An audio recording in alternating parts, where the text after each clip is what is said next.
read them. What interests me most was that when I read through their curriculums and especially the contributions and their career, their achievement in those career, it's very colorful.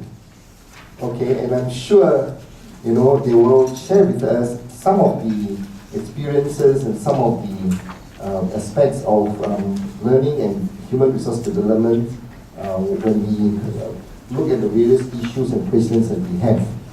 Now, of course, we also Woody from US who can share with us some regional and international perspective, hopefully, to the questions that we're going to pose and to elicit some discussions on the matter. And my friend Ing,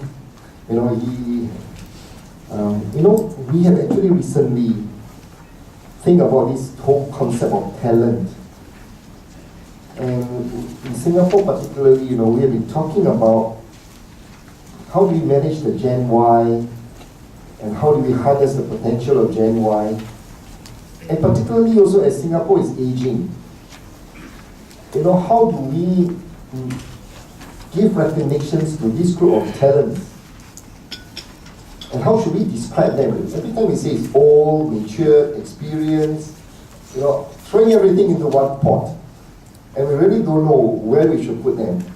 So in fact, in SHRI, under the chairmanship of Mr. Jayakodi, we have one committee that is looking into how we could mobilize the older people, the mature people, the experienced people. But by calling all these things, there isn't any focus.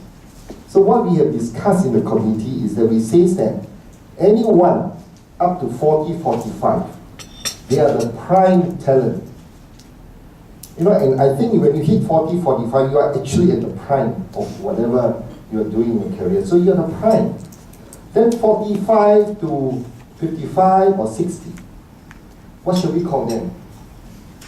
So we call them prime plus talent.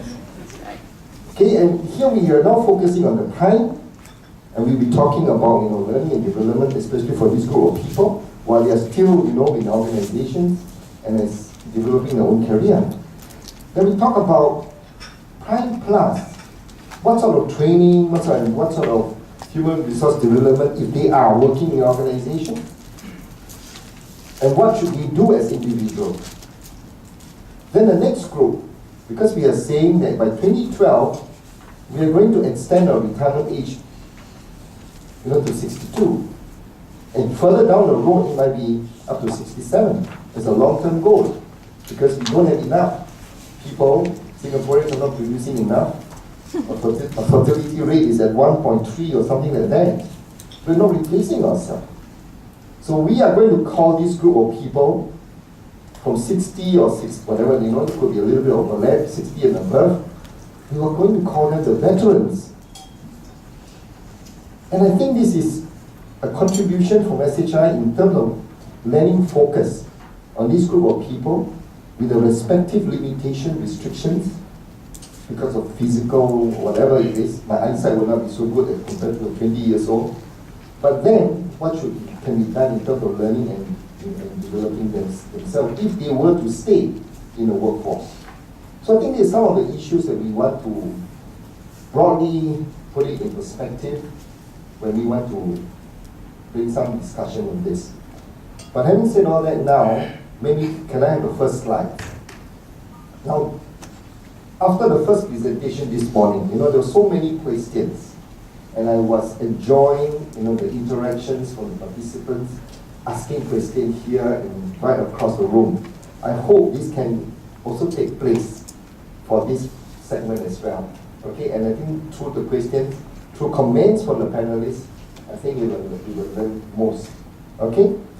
Now, just for the benefits of looking at the definition of human capital, we look into the OECD, and it says that human capital is defined as the knowledge, the skills, the competencies, and attributes embodied in individuals that facilitate the creation of personal, social, and economic well-being.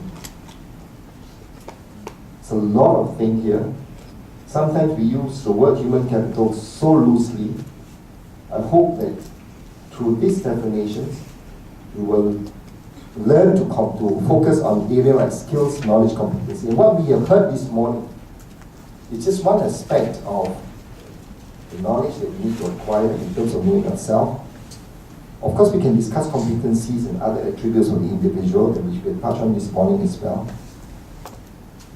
And we are focusing on the individual, how can they add values to themselves as well as to the organization. So I would like to start off with our friend from overseas. Bring us an international focus to this discussion here. How do you comment to this definitions? Thanks, David. Can you hear me okay? I think that from a human capital perspective, I would agree with what David's saying. I think regardless of where you go in the world, focusing on knowledge, skills, competencies, and attributes of individuals is key regardless of where you are in the world. It really focuses back on people, and people are made up of those 4 different things. So regardless of where you go, people are people, and they have different needs, desires, and outcomes based on learning activities that they may be participating in. So from a human capital perspective, focusing back on those people as individuals as it relates to needs and attributes is important. Again, regardless of where you go in the world. Now, from Speaker Tarrant this morning, we have heard quite a lot about preferences and also the